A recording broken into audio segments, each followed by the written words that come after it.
J'avais 2 ans et demi. J'étais assise nel cortile, sur une pierre encore chaude. Le soleil venait de se coucher. Ma mère, près de moi, avait sorti sa dernière miche de pain et du four s'échappaient des bouffées d'air chaud et une odeur de pain cuit au feu de bois. C'était vendredi. Elle avait pétri le pain pour la semaine. Nous habitions un gros village, Mister Bianco. Venera Battiato, sicilienne au cœur tendre, a clôturé la saison de l'espace culturel avec l'œuvre de toute sa vie intitulée L'Ultima Bouma. En effet, samedi soir, elle est venue nous conter son histoire, telle une dernière bombe au goût de jasmin et d'olive, un parcours entre la Sicile et la terre des hauts fourneaux. Pourtant, rien ne prédisait Venera Battiato, passionnée de danse, à l'expression orale. Mon expression artistique jusque-là était la danse. Mais en fait, je pensais que je danserais toute ma vie, quoi, qu'il n'y aurait pas d'autre chose. Quelque chose est arrivé comme ça. Je ne peux pas expliquer, c'est un peu mystérieux en fait. C'est les mystères de la vie, je ne sais pas. J'ai eu un moment envie de fermer mon studio, d'arrêter la danse et de passer à autre chose, comme si la danse avait besoin d'être nourrie par autre chose ou qu'elle ne me nourrissait plus assez, je ne sais pas. Il y a quelque chose comme ça qui a fait que, ça m'a beaucoup étonnée d'ailleurs, j'ai eu envie de parler, parce qu'en danse, on ne parle pas beaucoup. Et surtout de raconter cette histoire, quoi. Ça a été très fort, ça a été comme une évidence, comme une nécessité, comme quelque chose qui est sorti de moi vraiment de manière très très nécessaire. Et ce besoin est né d'une multitude de questions concernant son départ de Sicile avec sa famille, mais aussi grâce à une rencontre avec Henri Gougaud. C'était pour moi, même depuis longtemps, une interrogation en me disant mais comment on peut tout laisser comme ça, arriver dans un pays où on ne connaît pas la langue. Les immigrés ont beaucoup d'énergie, hein. Il y a une force, il y a quelque chose, un peu une aventure. Bon, il y a eu ça, et puis il y a eu le fait que, en fait, je me suis rendue chez le maître qui est Henri Gougaud et qui m'a dit, écoute, cette histoire, il faut que tu la racontes, quoi. Voilà, arrête de chercher autre chose, voilà. Et c'est vrai que lui m'a donné c'est le déclencheur aussi, quoi. Et voilà, c'est comme ça que l'Ultima Bouma est née. Une histoire touchante, nostalgique, drôle, qui rappelle de bons souvenirs et surtout la vie d'une famille d'immigrés arrivés à Jeuf. Jeuf, ça s'écrit J-O-E dans l'O-U-F. Imprononçable pour nous. Jeuf. D'ailleurs, quand les mâles sont arrivés de Sicile, il y avait une drôle d'inscription. Pour peu qu'en envoyant l'adresse, on avait mal fermé le E, ça donnait Jocuf. Et en italien, Yokouf. On habitait à Yokouf. C'est pas une histoire grise, c'est pas une histoire d'immigration triste avec du misérabilisme, non. Parce que je n'aime pas ça. Moi, ce que j'ai envie, c'est de tirer ce qui est beau de cette histoire, en fait. Le fait d'être parti, d'avoir osé, d'être allé dans cette aventure, quoi. Voilà. Et surtout parce que la figure centrale de cette histoire, c'est un père qui était gai et qui a donné cette énergie de vie, quoi, finalement. Parce que finalement, c'est une histoire qui raconte la vie, tout simplement, mais de manière des fois drôle, on rit, on pleure, voilà. Et lui, je crois qu'il avait cet amour de la vie dans toutes les circonstances, voilà, il a su tirer ce qui était bon. Et je crois qu'il a su communiquer l'amour de la vie. Ce spectacle et cette histoire familiale est aussi un magnifique hommage à son père, qui, on le comprend et on le voit tout au long de la représentation, est un pilier, un homme de courage et un modèle de gaieté pour Venera Battiato. En fait, je mets en abîme les situations théâtrales, puisque moi je suis sur scène, puisque je suis là et je suis interpellée par ça. Donc ce que je raconte beaucoup finalement, c'est le conteur, le cantastorie, et l'opéra dei pupi, l'opéra, et tous ces moments où mon père allait au spectacle. Et c'est véhiculé par lui, parce que c'est lui qui était conteur à la maison. Donc du coup, c'est lui la figure centrale, voilà. Mais non seulement il chante, mais à chaque moment important, il se lève et il crie « Bravo, bravissimo, bravo, bravo !» Oh là là, papa, c'était che fai? J'essaye de le faire asseoir, mais impossible. Il connaît tout, il participe. Si, bravo, bravissimo! Oh là là, les gens se retournent agacés. Chut, chut. Oh, c'est insupportable. Mais qu'est-ce que c'est que ça? Oh là là. Au bout d'un long moment, il s'assoit, il me regarde, il me dit, mais qu'est-ce qui se passe ici? Les gens n'aiment pas? Mais je dis, ah si papa, mais tu sais, ça ne se fait pas ici. Les gens vont applaudir à la fin. Ah bon? À la fin? Mais il faut les encourager, ces acteurs, ils sont bons. Et ce n'est pas pour rien si le spectacle se nomme l'Ultima Bouma. Quand il rentrait, quand j'étais petite, il me prenait dans les bras et il m'appelait comme ça, l'Ultima Bouma. Pour lui, ça voulait dire, voilà, je suis la dernière enfant.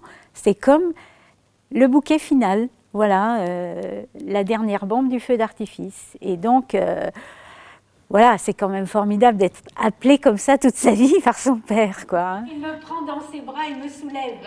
Ah, mi querida, la petite, bella como una luna, belle comme une lune, l'ultima bouma, boum.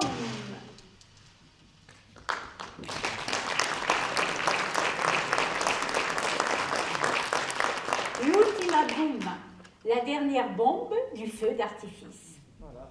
Celle qui doit laisser le spectateur ébahi, c'est moi. Je suis la dernière des enfants des 3 filles et c'est comme ça qu'ils m'appellent tous les jours, l'Ultima Bouma.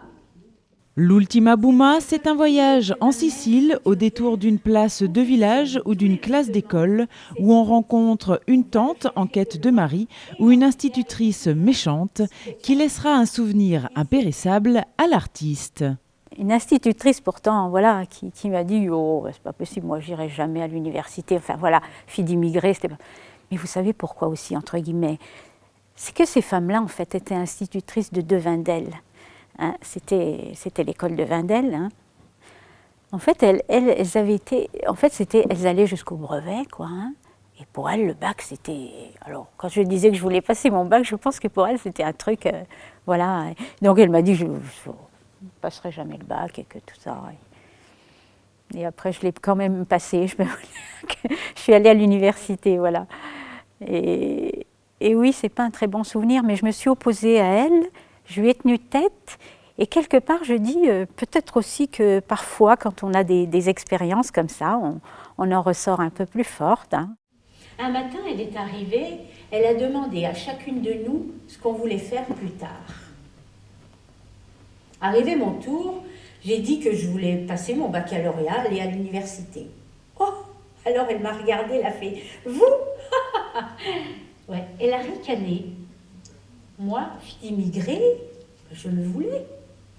Alors depuis ce jour-là, j'ai voulu lui tenir tête. À Romba aussi, il y a eu des moments forts et marquants dans la vie de Venera Battiato et celui-ci se passe au collège. Je dis que quelques années plus tard, au collège, j'ai eu un professeur d'allemand. Et en fait, c'était vraiment une langue que je ne pouvais pas apprendre, moi. Je ne sais pas. En fait, ici, dans ce pays, on était obligés, la première langue, c'était l'allemand. Et voilà, il fallait que je l'apprenne. Mais pour moi, vous savez, quand on est gamine, je ne sais pas, pour moi, ça n'allait pas avec moi. Ça ne me correspondait pas. Parce qu'il y avait l'italien qui était chez moi, chantant, tout ça. Mon père qui chantait Verdi, Bellini. Et donc, ah non, je ne pouvais pas apprendre l'allemand, voilà. Et donc, j'ai rien fait, quoi, en allemand. D'ailleurs, quelquefois, je suis même étonnée de retrouver quelques mots d'allemand. Et donc, il avait un accent tellement incroyable quand il prononçait mon nom. Parce qu'au lieu de dire Battiato, il disait Battiato. Battiato, c'était terrible pour moi, c'était pas moi, quoi. Et quand il entrait en classe, il était déjà en colère. Il était rouge, il soufflait comme un bœuf, c'était un sanguin. Il s'asseyait au bureau, n'en bougeait plus, les coudes écartés, la tête dans les épaules, le triple menton, et il nous fixait. Cette année-là, il n'appréciait pas le trio que nous formions, mes 2 amis et moi. Et ça se passait toujours de cette manière. Il commençait par interroger Thomas. Elle était fille de luxembourgeois, alors pour nous, elle parlait allemand. Enfin, elle avait 6 sur 20. La deuxième, c'était Lennon, et il disait à chaque fois « Lennon, pas la peine de l'interroger ». Il n'interrogeait jamais. Venait mon tour. « Battiato le fait fou !» Je me levais, je ne savais rien. Cet optimisme communicatif qui se dégage de son existence est rythmé et enjolivé par la présence du musicien Marc Séchaud. Elle scande le texte, elle donne aussi des couleurs, autant que les paroles, c'est un complément. Elle est évocatrice, dans le sens où les instruments sont peut-être parfois, si c'est l'épinette des Vosges, elle va rappeler un petit peu cette Lorraine. Si c'est le boum, la cruche en terre du Cortil, et c'est aussi le son de cette cruche, c'est le rappel de ce moment-là. Après, l'accordéon, ça a peut-être ce côté un peu traditionnel, folklorique, mais en fait, je ne le prends pas dans ce sens-là. Je pense qu'il est derrière le texte. Il est discrètement derrière le texte. Ce n'est pas un spectacle musical et la musique est en arrière, mais elle est présente et elle joue son rôle.